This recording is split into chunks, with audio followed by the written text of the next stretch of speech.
traditional contracts, marriage contracts, historical contracts, French contracts, African tribal contracts, religious contracts. Now, Mr. Hart, can you relate our next case to the summary we've been building? Thank you. I prefer to pass. What did you say? Well, I have nothing relevant to say concerning the case. However, when I have something relevant to say, I shall raise my hand. Mr. Hart, would you step down here?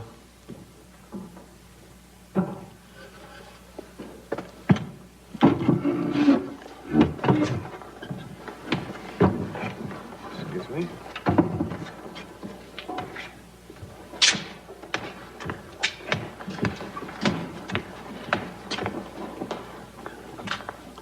Mr. Hart, here is a dime. Call your mother. Tell her there's serious doubt about your becoming a lawyer.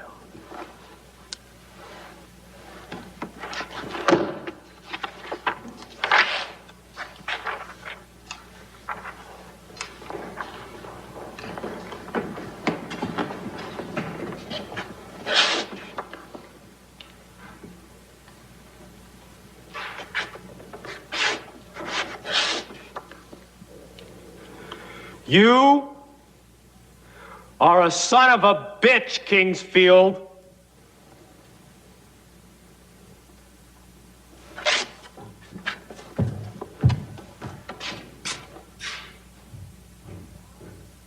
Mr. Hart, that is the most intelligent thing you've said today. Let me take your seat. Hello and welcome to Book versus Movie. This is a podcast where we read books that have been adapted into movies and then we try to decide which we like better, the book or the movie. I am Margot P. of colonialbook.com and this is my good friend and co-host Margot D. of Book and Fit Chick. Hi, everyone. You were just talking about like the TikTok response. Yes. To today's episode. We'll get into that in a minute. I'm kind of surprised and I want to know more. But if you are just joining us, maybe you found out about this episode on TikTok and here you are. Well, welcome.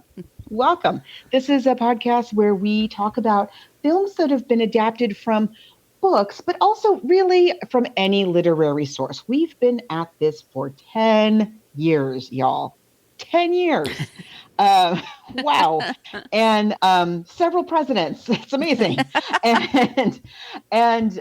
So we try to crank out a brand new episode for you every single week. And so some weeks, we have to choose a shorter literary source. Sometimes it's a magazine article or a short story or a novella or a play or a song or a poem. As long as somebody's decided to adapt a movie from it, we will consider it. And that also means that we're constantly looking for suggestions. So I'll bet you have some. We would like to hear them or see them, rather. There's several places where you can make those suggestions. You can meet other listeners of this podcast and interact with us on the internet. We do have a basic Facebook page. Type in Book vs. Movie Podcast. Be sure to like it. We post episodes there, but we're interactive in our Facebook group. If you type in Book vs. Movie Podcast group and ask to join, people leave their suggestions there. We just ask once again that the material is something that we can get our hands on or eyes on quickly, and the movie needs to be streaming on a major app. That's all we ask for. On Twitter and Instagram and Threads, you type out Book versus a Movie, and we have an old-timey email, Book versus Movie Podcast. Spell all those words out at gmail.com. You can send all your suggestions there. And if you would like some stickers, Book versus Movie stickers, just send along your address via the email and we'll drop them in the mail for you. And if you really enjoy the show and would like to help keep us in books and movies, you can also support us on Patreon. Patreon. Once again, Book vs. Movie Podcast. This is a place you can support us. We have about 8 years worth of shows, a little over 150 episodes there. Recently, I put up there Streetcar Named Desire, Whip It, To Sir with Love, The Little Prince, and Argo. They all went up there recently, and it helps us with books and movies and just the cost of keeping the show together. So we're very grateful for all of you that support us there. But if you're looking for another way to do it, if you can leave us a review wherever you get your podcasts, that would be amazing, or leave some stars. It really helps us find our people, or just, tell a friend about the show. It's amazing, even after 10 years and so many books and movies, so many, as I've said before, that I forget how many. I just have to now assume that if I've ever seen a movie, it's because of this podcast. But we still get listener suggestions all the time that we never considered, never thought about, didn't even cross our minds. And this week's is one of those films. Somebody Right. recently in the Facebook group said, "Hey, have you ever done?" Oh my gosh, I suddenly forgot. The Paper Chase. I wanted to say The Paper Chase, but all I could see was John Houseman saying, "We make our money the old-fashioned way. We earn it." I think about him in Scrooged. Well, we'll get to him. Yes. He's amazing, so underrated, so undervalued. I'm going to say it. He's the reason that this movie was such a hit and that became a television show and everything. We're talking about The Paper Chase. Is the name of the film and the book. They're both called Paper Chase. I have thoughts, but let's talk about our author, because as we were just kind of chatting between us that he seems to be a pretty good guy. Yeah, I was saying, right? Yes, he did graduate from Harvard Law School. So his name was John J. Osborn Jr. And if you're a New Yorker, especially, the word John J. comes up a lot. He's the first Chief Justice of the United States. On his mother's side, he's related to him, and also Cornelius Vanderbilt. He went to Harvard University and Yale University. He had his law degree, and then he also had graduate work. He wrote this as a third-year writing project at Harvard Law. He went in the 60s when it was during the Vietnam War, so there's some of that interspersed here. By the way, he was born in 1945 in Boston. He was mainly raised in the Bay Area. He died in San Francisco, where he was also a professor. He was married, had kids, and this is in 2022. I was saying to Margot before we got on the show, yes, we're both named Margot if this is your first time, that I saw a YouTube clip, and he was interviewed at Harvard Law School about this book. And he's very proud of this book and the work that went into the movie that we're talking about today. He had a writing professor that helped him, polish the script. And very lucky guy, I'm telling you, your senior year in law school, and somebody helps you get a publisher and you write a book and it becomes a movie. But he also worked very hard. He taught law at several places throughout his long career. And this is his first one that became was adapted, but there's also been the TV series for here, and then he also had one, The Associates. Yeah, and then there was one called Listen to the Marriage. He had a book. Right. I remember. He was married for a long, long time to his only wife. And yeah, isn't there a John Jay College of Criminal Justice or something like that? Yes, there is. Right in New York. So there's J Street, and there's there's J Street. Extremely privileged background. Yes. But as far as we can tell, a very hardworking, decent fellow. Yes. So having said all that, here's the thing. And it's not that, okay, what I was reminded of over and over again in my experience of reading this book and then watching this film was our experience when we covered The Graduate. Yeah, similar. Where you have, first of all, it's a character in a similar point in his life, similar circumstances, socioeconomic, similar time in American history, but you have an adaptation which is wonderful, and it's a faithful adaptation of the source material. But the book is not great. is not at the level that the adaptation is. I'm not going to say it's not great. It's a better book than The Graduate, for sure. Yeah, oh yeah. But I think if this were a book that, as Margot said earlier, this was he wrote this as an assignment, or he wrote the seeds of it as an assignment for a class. And basically, the people, his friends, were like, "This is great. You should get this published." And they got it published. Now he had connections to get it published. This is a book that today would have been a blog, is what I'm saying. This is a blog. I feel like I'm reading a blog.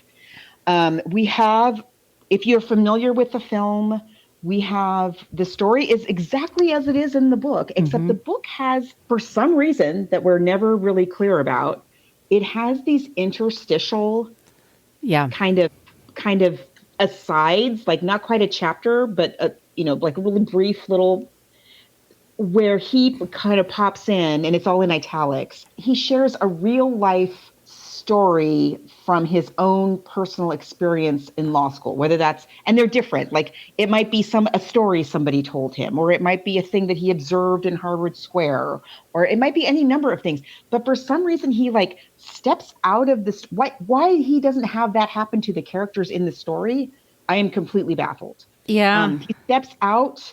Because in the movie, what they do is they weave that into the character's experience, and it's so much better. But in the book, he like steps out of it to give us these asides.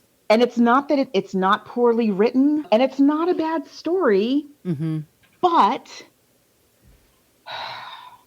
I don't care because I don't go to Harvard Law. Like it's so much like the stakes are so high in a way that is completely incomprehensible to me because I'm not a privileged person in Harvard Law. Right. You know, and I'm not competing against other privileged people at the very cutthroat, I guess, environment of Harvard. I wonder if it's also like graduate school. I never went to graduate school, but all my friends that have, they always say the first I went to graduate school. Oh, you did? Okay. Yeah, it's like that. And my husband went to graduate school at Harvard. And so there was a lot there, and we were there at the same time. And so there was a lot of there that I loved and I enjoyed because it reminds me of that time, and which was a very nice time in our lives. I don't understand like the way he gets so obsessed about this professor. It's weird. Yeah. Well, should we say the story just to, we'll just give a brief outline. So we have it's a young law student. He's from the Midwest. I believe Minnesota. Anyway. Minnesota? Yeah. And his name is Hart. That's his last name, and that's my friend's son's name, by the way. But he's going to law school, and he is obsessed with a certain professor named Kingsfield who teaches in the Socratic method, which is questioning, question. Once you answer a question, ask another question. He's not lecturing. Right. Instead of lecturing, he just walks in and he's like, "Hey, Mr. Hart, tell me about such and such." Right. And Hart's got to be like, "Buh, buh," and he scrambles and then like, "Okay, Mr. Brooks, tell me why that's important." And that's the way he runs the class, which is different than everybody else in the school, apparently. Right. And it's contract law, I believe, which is the one of the toughest ones to get through. He joins a study group. He has a relationship with the professor's daughter, which for me is like an eye roll. It's like, it's so, oh my gosh, of course, okay. It's the professor's daughter. Also in the book, he's interacting a little bit. He calls his parents back home. He has a girlfriend back home in the book. Yeah. I don't think we ever learn her name. And then, yes, he develops a relationship with this girl whose name is Susan Field. The professor's name is Fieldstone. Kingsfield. Kingsfield, yes. Anyway, we all see it from a mile away that she's the professor's daughter. In the book and in the movie, we'll get into it when we talk about the movie, but in the movie, they handle this a little bit differently and better, in my opinion. But in the book, I'm saying relationship, and I'm putting big old quotes on this because I don't think there's any point in the book where he ever asks her anything about herself. I noticed the same thing. Day? Not how what are your doing? dreams? What do you want to do? What are you studying? Where did you come from? What's it like to be that professor's daughter? Oh, it's you. You're pretty. Let me tell you how hard law school is. I've got this one professor. Let me tell you. And every time he encounters this poor woman, he goes on and on and on about himself. And then they hit each other. There's a whole thing where they're striking one another, and they're very toxic. Odd. It's a very toxic relationship. It's not a good relationship. No. You're not rooting for them. No, it's something. It's a dumb relationship you would have in your 20s. Like it's for sure that rings true to me. It is that. It is, and I've met a lot of guys like Hart, in college that talk down to you. They're condescending, but they're also scared. They have these expectations of what school is going to be like and what life is going to be like, what they want for themselves. They ask a lot of themselves. I get all of that.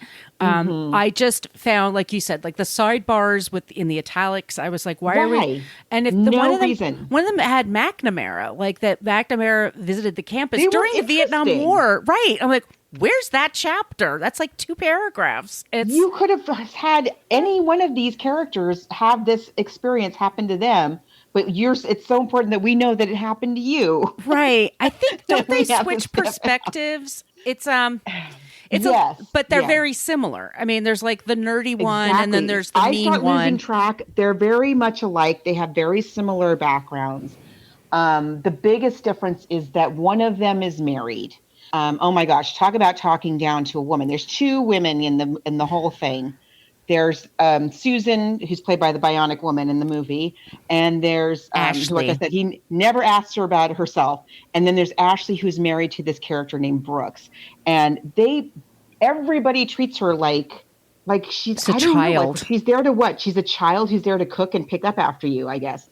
And Brooks is not doing so great. He's failing. He seems to have some kind of like social anxiety going on, that it's really difficult for him to participate in class. I mean, he seriously has some problems. He's obviously very bright, but yeah, the whole thing about his attempted suicide is handled a little bit differently than in the film. Anyway, what I'm saying is this book is a stone bummer, man. Yeah. There's no light moments. And this is the same thing about The Graduate. If you've ever read The Graduate, and I'm going to bet you haven't, good luck getting your hands on it, first of all, because it was, as I recall, it was not tough. easy. And when I did get it, it was a first edition, which tells me like there's not a lot of them around.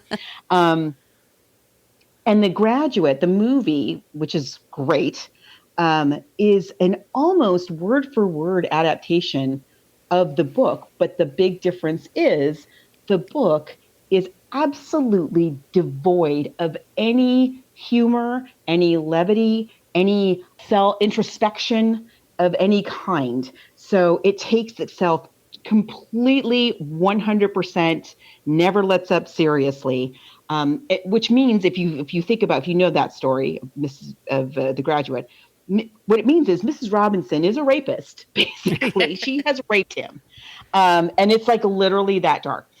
Same thing with, if you love The Paper Chase, the movie, the dialogue is word for word in many, many places. But the book just does not have Hart in the book is not Timothy Bottoms. Timothy Bottoms is giving us like amusement and confusion, and he's doing a lot without saying anything because, if you're just going by the text, this guy has zero chill. It's just really a bummer. Yes. I found it to be just really, really a bummer. I don't like his relationship with Susan in the book. I mean, I don't like the marriage of Brooks and so. I don't like the guys in there. I hate those guys in the study group. Who wants to sit around with these guys and talk about law? And then he's obsessed with the professor, again, with zero irony or bemusement or anything. So it just seems really strange to me. Yeah. I just found it really weird. It is a weird movie. I mean, book, excuse me. And yeah, the whole thing is that law school is all about grades, and it's very hard. And a lot of people drop out because they say the first year they try to kill you, the second year they do something, and your third year you're bored. Like there's something like that first year is especially hard. That people, it's just to break them. It's just to break you. And especially at Harvard, I'm sure you're surrounded by people who were brainiacs at all their schools. And so everyone is like struggling to stand out and be seen. And this is before, by the way, neurodiversion or any sort of like, before anything remotely special like education or anything, like people are dyslexic or whatever. There's like none of that. It's before any kind of affirmative action. Yes. It's before a lot of things. It's before, right. And he was saying, the author was saying that part of the thing that attracted him is that he was in school during the 60s. And much like now with campuses where there's a lot of protests going on, this is, when he was there, it was like 67, 68. There were a lot of protests. Very contentious time. And he said that the thing about Harvard is like it was always just a little separate from the rest of the world. And then Harvard Law is its own little universe. And you could manage like that. It is it does have that feel, or at least it did when we were there. Which I wonder if that's not in the book. But then he's writing it while he's going through it. It would have probably been better to go back and look at it. And then I feel like, and I don't like, who was your editor is what I was wondering the whole time I'm reading it. Like a good editor would have told you just some minor adjustments. Now listen, I'm not a law student. I never was a law student. Maybe if I was, I would feel like, oh, this is my life. I would have, if I could relate to it on that level, maybe I would enjoy it a lot more. But I did go to grad school, and grad school is that kind of an experience. But you do have fun. Like you're studying what you want to study. Like you choose to go to grad school. I read somewhere, it was like, I think it was Esquire or GQ. It was a dude who graduated from Harvard Law School, and he wrote about how it was 10 years out of law school and that he was miserable. Like the best time of his life was at Harvard Law School. It was his own thing. And then 10 years later, being a lawyer is like the worst thing. And yeah, I would have... I can see. That I absolutely can understand. I think like maybe I'm wondering like what's so great about Harvard Law School? It sounds really miserable to me if I'm reading this. It doesn't sound great. Yeah. And as you say, like you don't get... The book is assuming a lot. The book is assuming that I know what it's like to go to Harvard. Now, I only know that by marriage. My husband went there. There's some of that, but I don't know what it's like to go. Do I even know an attorney in my personal life? I don't think I do. Oh my God. Difference between New York and San Diego. Yeah. That's true. Friends that are just lawyers. in the kind of circles I run in, I guess. I'm sure. I know I have neighbors who are attorneys, but I feel like the book is assuming a lot. The book is assuming that I know what Harvard is like. The book is assuming I know what it's like to be a law student, and I know what and I don't. It's making a lot of assumptions that I feel leave a reader out, wondering, just like head scratching, like what is this? It's not poorly written. No, it's not. And in the end, I mean, they're all about they're there in August until April, and then they take like one big exam, and it's like you pass this or you're a loser, whatever. And he talks to his professor to say, "Oh my God, I really loved your class. It was so good." And the man, it's a very big thing in the story, is that he says, "What's your name again?"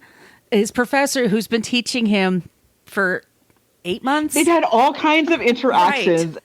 He's dating the guy's daughter, and he just is not even. He's not even on his radar. Not even a little bit. Not even like a speck. So that's kind of funny.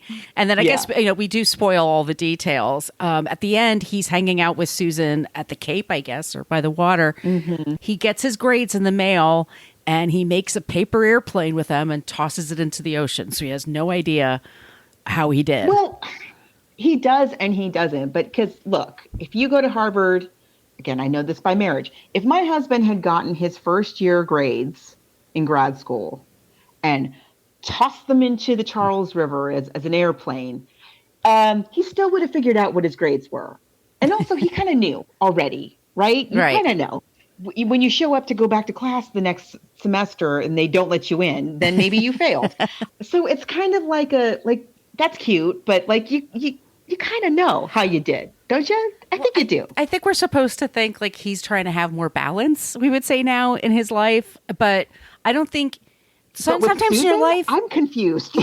Also, sometimes in your life, you don't have balance. Like sometimes you have to focus. You have times in your life where you don't. Well, you just don't. And that's okay. It's just understand that. But it's that typical, also that thing of like, you're in a relationship with somebody and they're like, you're obsessed with this thing. You need to let go. And the person either can let it go or they can't. But it's, I just like, you're yelling at a stone, basically. Like we've heard it before. This is something we've encountered before. So it's a very toxic couple. You would meet them at a party and they'd be sniping at each other, and you like uncomfortably grab your drink and walk away. Why are they together? Why are these people together? I got to get out of here. It's fine. I mean, and it did fine. So what do I know? It came out in 1971 and it became, I guess it was a hit because it was sold and turned into a movie. We have a trailer. It's a longer trailer, but we'll take a quick break. We'll play the trailer and then we'll get into this very interesting movie.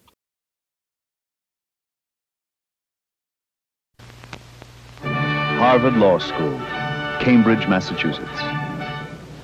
Since its founding in 1817, it has produced 75 United States senators, 200 congressmen, 11 Supreme Court justices, and an undetermined number of dropouts and breakdowns.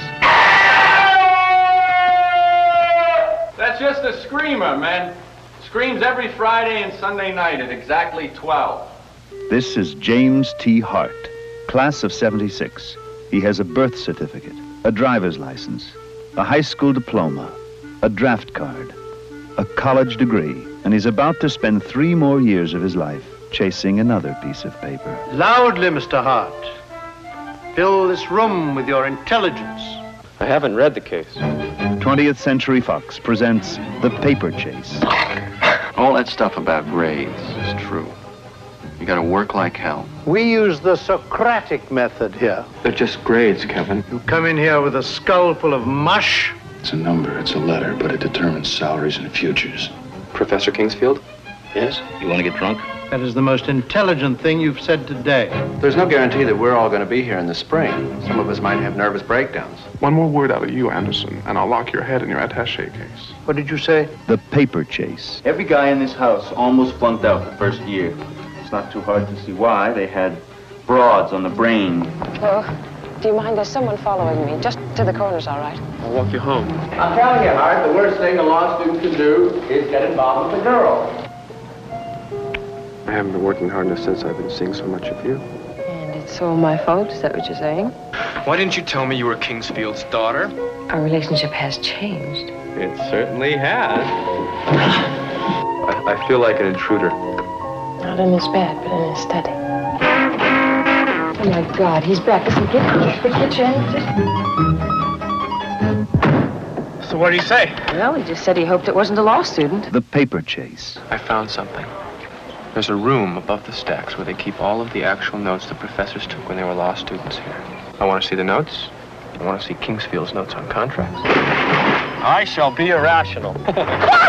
Panic has descended. Oh my God, oh my God! Oh my God. What have you been doing in this room? Well, he may flunk me! Mr. Hart, here's a dime. Call your mother. Tell her there's serious doubt about your becoming a lawyer. Look, he's got you scared to death. Oh, you're gonna pass, because you're the kind the law school wants.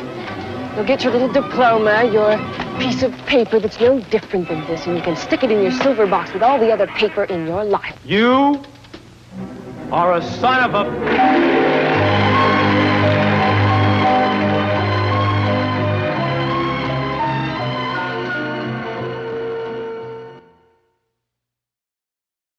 This is a really good adaptation, I have to say. I mean, Agree. the director's James Bridges. He also contributed to the screenplay. John J. Osborn he basically wrote all of John Houseman's lines. So that rings true. Which are great. John They're Houseman super good. was an actor who was also who was mainly an acting teacher for decades. Yes. He was Yes. frenemies with Orson Welles. I mean, he goes back that long. They worked together, and then they had a falling They hated out. each other. Yeah. Yeah. So they each called the other one pompous, which should let you know how pompous they were. Yes. But he's 70 years old, and they bring him in to do this, and he rules. Like the second he's on screen, you're not. Oh, he's riveting. He's so good. So good. The study of law is something new and unfamiliar to most of you, unlike any schooling you've ever been through before. We use the Socratic method here. I call on you, ask you a question, and you answer it. Why don't I just give you a lecture? Because through my questions, you learn to teach yourselves. Through this method of questioning, answering, we seek to develop in you the ability to analyze that vast complex of facts that constitute the relationships of members within a given society. Questioning and answering. At times, you may feel that you have found the correct answer. I assure you that this is a total delusion on your part. You will never find the correct, absolute, and final answer. In my classroom, there is always another question to follow your answer. Yes, you're on a treadmill. My little questions spin the tumblers of your mind. You're on an operating table. My little questions are the fingers probing your brain. We do brain surgery here. You teach yourselves the law, but I train your mind. You come in here with a skull full of mush, and you leave thinking like a lawyer. Lindsay Wagner plays the daughter, Susan. And she's wonderful. This is like her first big film, right? She's like 21. She's terrific in this. Yeah. I think the cast on the whole is just... We have Blair Brown is in this. Yes. Edward Herman. So good. And I should say this, they mentioned this in the talk that maybe I'll post on the Facebook group. The music's by John Williams, which you'll hear when you're listening to it. And also it's excellent. The cinematography, Gordon Willis. Beautiful. The way they film, it's so amazing that you get Minnesota boy goes to Harvard Law. Mm-hmm. Harvard Law that's been there. It's one of the oldest, the United States compared to other countries, not that old, So we have very few institutions that predate the founding of the country, and Harvard is one of them. You go there and you really get, it is just, as they say, steeped in history. And we're not getting any of this kind of stuff in the book. But when you go there, it is like that. You look around at these old buildings with big names on them and statues. Like, I love the scene. And he's like in awe of it, Hart is, mm-hmm. He doesn't even know what to make of it. I love the scene where they're in the swimming pool. They go swimming at one of the swimming pools at Harvard to just kind of, decompress is a thing that they do. And it is also, we also get in the book in a way that in the movie that we just don't get in the book, of how much, it's an old institution. It is an old institution of privileged white young men. And I feel like the movie is giving us, it is in some ways about that, and not just like, not even mentioning it or assuming that that's just how things should be. It has a little bit of a cockeyed look at that, because we do have a couple of women in that classroom.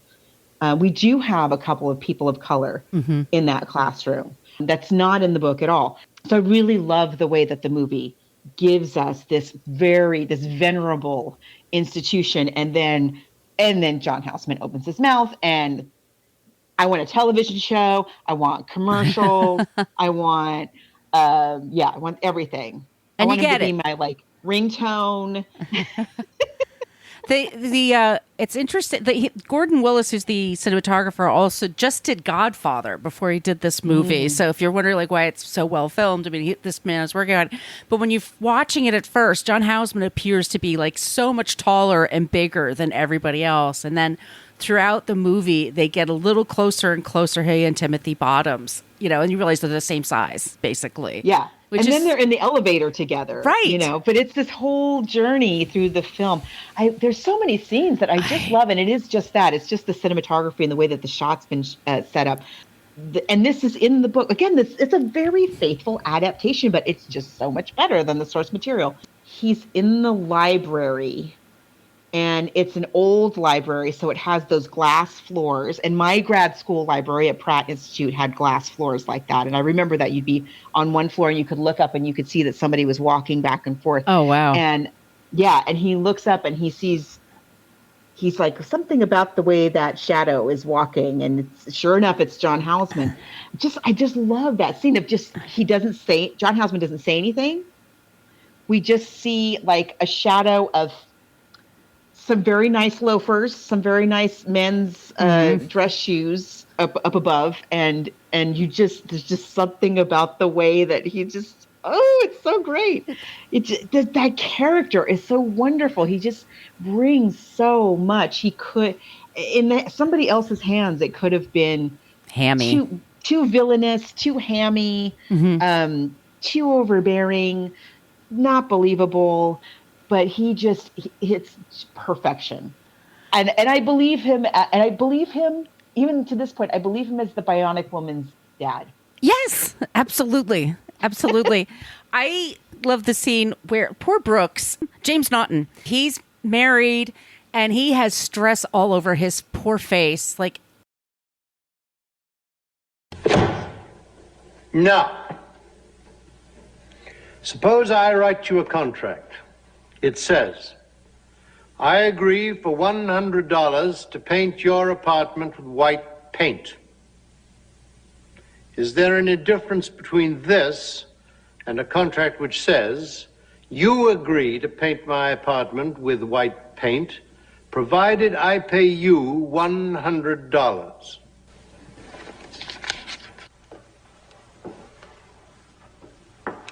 Mr. Brooks.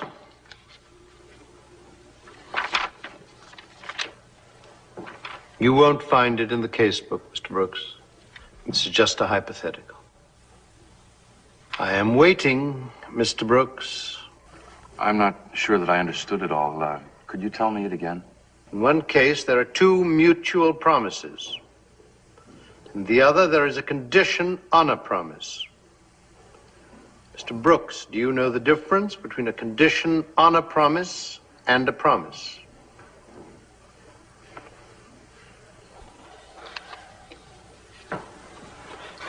Mr. Brooks, did you read this material?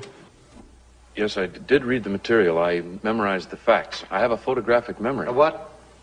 A photographic memory. Do you repeat that? A photographic memory. A photographic memory is of absolutely no use to you, Mr. Brooks, without the ability to analyze that vast mass of facts between your ears. Did you hear me, Brooks? Yes, sir. He's great in this. Oh my God, what he calls on him. Both him and his wife. I think they are wonderful. I remember those married people dorms. I was going to say, were you married in college and grad school? No, I wasn't. We weren't married yet, but we had friends who were married, and we knew a couple people who lived in those married people dorms, and they looked very much like that. That was really something like, oh wow, it looks just like I remember. But those two in particular, the whole cast is great. Mm-hmm. But yeah, that relationship, and he's just, I mean, it's heartbreaking. I just so feel for this guy, because it could be anybody, anybody. It's in this very weird situation. He's having a very natural response to a very intimidating situation, and Hart, the other guys are so like blasé and insensitive about it, but Hart really feels for the guy and is trying to do what he can to help him, and that's all in the book, but I think these performances really bring it to life. Really bring it. You really connect with them. You really feel for them in a way that you don't quite in the book. Yeah, when he says he has a photographic memory, like he's really trying to build himself up, and I know. And you're like, dude, you're going to be teased so bad for that. Like, just I know. It's like one of those things. It's like, please respect me. Have you ever had where you're trying to do something that you've never done before? Like you're putting together a piece of furniture from IKEA, and you've got this stupid diagram and an Allen wrench and a pile of crap, and you're like, I'm a smart person.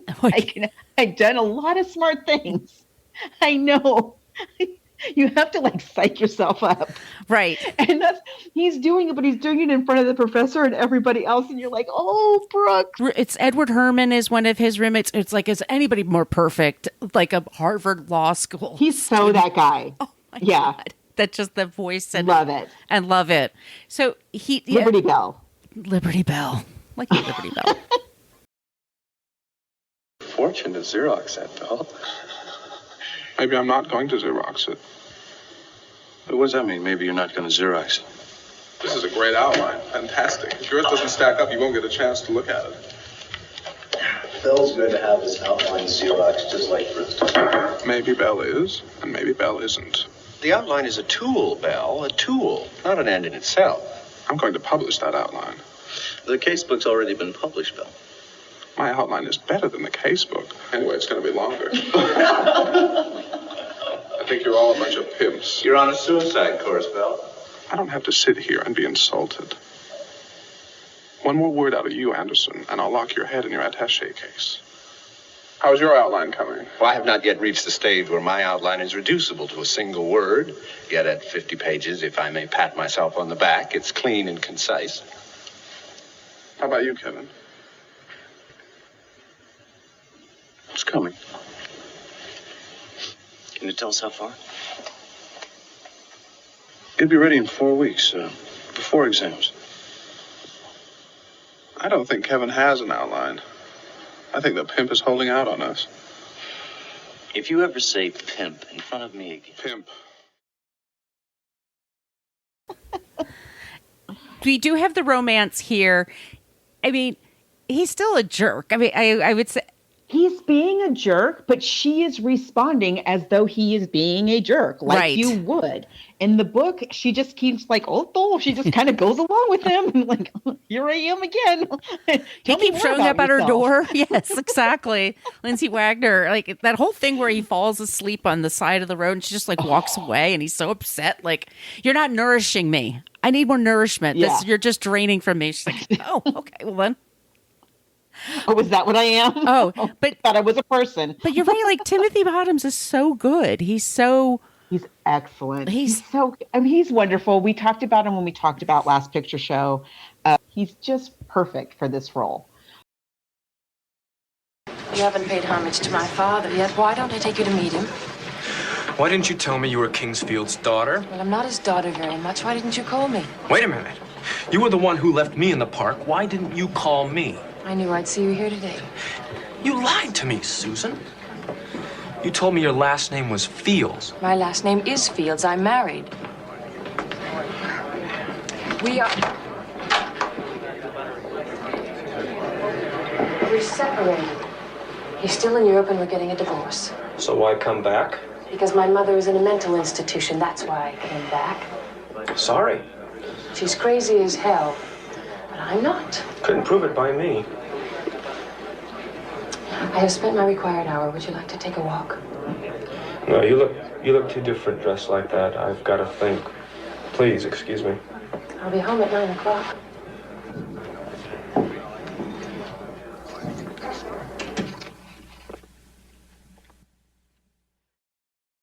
Because he is our surrogate, the audience surrogate in this weird environment of Harvard law. And so unlike in the book, through Tim in the film, through his eyes, through Hart's eyes, we see like the absurdity of this archaic system that we're all, we've all agreed we have to all go through to get what we want out of life. And like, wow, there's a swimming pool in the middle of all of this. And wait a minute, we go to the professor's house for a party. Like, he doesn't even know who we are. Why are we going? I remember parties like that. Are they awkward? And, yeah, I'll say. I just suddenly had a flashback. There was a professor of my, I won't say who it was, but my husband had a professor there. And I was around a lot because I was also going to school in Boston. And we weren't married, but we were pretty much engaged by then. And I had met this guy over, like, every time he was like, and who are you? Yeah, being nice. He was being nice. But I was, like 21 or whatever, introducing himself and, being very gracious. But every single time as though we had never met before. And after like 2 years of that, they had a little sort of, I don't remember, they had a party for him for some reason, and everybody went, and I went along with Todd. But at this point, we were married. And he comes up to me at the party. He says, "Oh, who are you?" And I very rudely, I was not polite about it. I said, "I'm Todd's wife. We've met like 8 times at least." Something like that. Was he embarrassed? And then to his credit, he turns right around and he walks over to Todd, we weren't standing together. He walks right over to Todd, which maybe he would have remembered. He says, I hear him. He says, "Todd, I just met your wife. She's delightful." I would have been, sore about it. Now that I'm older and I've had a life where I've had to meet so many people in my life, I was listen, I feel for the guy. Now I get it. Like I forget totally a name as soon now. as it gets. Yeah, that's what you do. Like you're meeting people all the time, every year, and all these new faces and all this. I mean, it's got to be. But the author said that being a law professor was like the greatest job. Like being a law student is tough, but being a professor. It's really, again, he seems like a really sweet guy. And he definitely does have a real love. That's wonderful. A real love and a passion for the law. We should have people like that Yes. who are practicing the law, and training future lawyers, right? And that is great. I found, like I said, it's a book that should have been a blog is my verdict, but it's not bad. I just don't relate to it. Yeah. But I love this movie. I do relate to the movie. Yeah. I think it's great. Everybody is so good in this. Just the way that it's shot. All the locations are so great. I love her wardrobe. I would wear everything that she has. And this is 1973. Gorgeous. And it's just, but it's that New England tailored look. She's beautiful. And she is beautiful. She's a model. I saw her once in the Los Angeles train station. We were waiting to take a train. And she walked to the Union Station terminal. And it was like, are we in a shampoo commercial all of a sudden? Because it was literally like slow motion, just beautiful. She's so pretty. And she's I keep calling her the Bionic Woman. Listen, the Bionic Woman was important to me when I was a little girl. But I don't want to discount the fact. The reason the Bionic Woman was such a good show was because she's so freaking good. She's super good. We had that in Wonder Woman. We were very lucky. Mm-hmm. Also very good. Yeah. Yeah. In the end, he does, by the way, get an A. He is super smart. Yes. He is.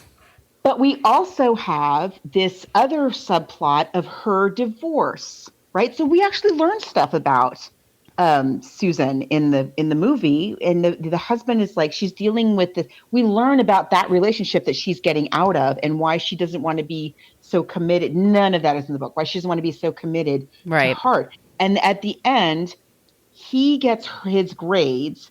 She gets her divorce, her final divorce papers in the mail. So they both have gotten these things in the mail. So then when he takes his and makes the airplane and throws it in, then it actually means something. Right. Yes, of course he knows what his actual grades are. Of course he does. You feel like she has given him some perspective on things in a way that it just doesn't happen at all in the book. And I really like that. Same. It's a very satisfying ending in the movie and a very unsatisfying ending in the book. And it's the same ending, basically. Yeah, they don't even do the part where he says he doesn't remember his name. Or does he? I don't even. No, they do. Oh, they do? They do. What else is there to say? I do like the study sessions, too. I think, they're really good. There are 4 or 5 actors. They're look alike. They're the same age. They're all white. They're all and yet they all exude something just a little bit different for their characters, which is really good acting. Yes, I agree. I found myself in the book getting them confused at points. And having to go back and look because sometimes, for the most part, they refer to each other by their last name. Hart is his last name. But every now and again, they use a first name, and then it would really throw me off because they talk very much alike, and they all have a very similar background. And I can't keep track of this one is doing contract law and that one is doing property law. I don't know. But in the movie, like you said, each has a little different, slightly different personality that makes it much more fun. Yeah. So book versus movie. The movie. Of course. The same. Yeah. It's not even close. It's I really enjoyed this movie, by the way. And I was saying to Margot, I posted on TikTok at Brooklyn Margot a couple of scenes, and I've gotten 70,000 views on it. And it's people coming in, and they're like, "This is the best movie ever. I love this. The best. This is just like what law school is like for me." And I was like, "Oh," but yeah, it is really. It sounds boring or sort of well, who cares? But I don't know. When I was watching it, I was really absorbed in it. I mean, the hair is the only thing that's distracting. It's the men's hairstyles in 1973 are horrifying. Okay, let me just say this is true. I know, and when Timothy Bottom's hair is doing a lot of heavy lifting in terms of character development for me. A lot of his, you can't take him seriously because his hair is bouncing all over the place. It's very cute. Yeah, the hair game is very strong here between Lindsay Wagner and Timothy Bottoms. It's a lot. The woman who plays Ashley, she's got beautiful curly red hair. Yeah. Everybody's got amazing hair in this movie. Similar way, the other Harvard movie that we've talked about is Love Story. Yes. And one of the things that I liked about Love Story was its portrayal of Harvard. It does give you that kind of sense of awe, but it's also, you also have to remember that it's also the 1960s, and I feel like we get that in this movie in a way it's very, very fun. I really enjoyed it. I really found it very interesting, and loved it. I loved it. It became a TV series on CBS and then on Showtime. Series. Yeah, and for many years it ran. So I loved it. So movie. Yeah, movie. Okay, so let's talk about what we're thinking about for the next little spell here, because it is June. It is Pride. We are not forgetting about Pride, but we wanted to do something a little bit different this year for Pride, because we've covered a lot of there's been a lot of great books and movies that we've covered over the past years. And we've done Pride Month for most of the time that we've had this show. So we have a little something else that we're kind of thinking of doing a little bit different for this year. But so all of that is to say, we're not quite doing Pride yet. Right. We got one more week before we're going to really jump in. So let's talk about what we're going to do next week. This is the #1 streaming movie on Netflix right now, and it's called Hitman. And it's Richard Linklater, is the director, and Glenn Powell, who is a brand new movie star. He co-wrote the movie with him. He was in Maverick. He's in the romance movie that he's with Sydney Sweeney that came out a few months ago that everyone was talking about. He co-wrote this movie with him. I'm telling you, he's a movie star. This is someone who's a superstar. I loved this, and it's based on a magazine article from Texas Monthly called Hitman, and it's Skip Hollandsworth, who's a fantastic writer. He's one of my faves at Texas Monthly. So we figured it's pretty quick to read, and then it's a really enjoyable film. And then we'll tell you what we're going to do for Pride the week after that. So we're going to do the Hitman next. Mm-hmm. If you are a member of our Facebook group, I think we can link the article there. Oh, yeah, I'll definitely post that there. Yeah. Okay, now, Margot, where can they find you online? You could find me at Brooklyn Margot that's on TikTok and also on Twitter. And then I'm at Brooklyn Fitchick, that's my site. And then I'm at Brooklyn Fitchick for Threads, Instagram, and Blue Sky. Where can they find you, Margot? You can find me online at coloniabook.com, and all my social media callouts are at She's Nacho Mama. All right, everyone. You have your assignments. We're going to read and then watch the movie on Netflix, and we'll be back next week. Thank you so much for listening to the Book versus Movie podcast. We're a part of the Frolic Podcast Network. You could find more podcasts you will love at frolic.media/podcasts. You could find us on Twitter, Threads, Blue Sky, and Instagram at Book versus a Movie. Just spelled it all out. We have a Patreon page. Type in there Book vs. Movie Podcast, where you can find 8 years worth of shows. You can follow Margot D on social media at Brooklyn Margot and also Brooklyn Fitchick. You can find Margot P at She's Nacho Mama. Thank you again for listening, and please be sure to send along your suggestions for the show. Remember, the book needs to be easy to get your hands on, and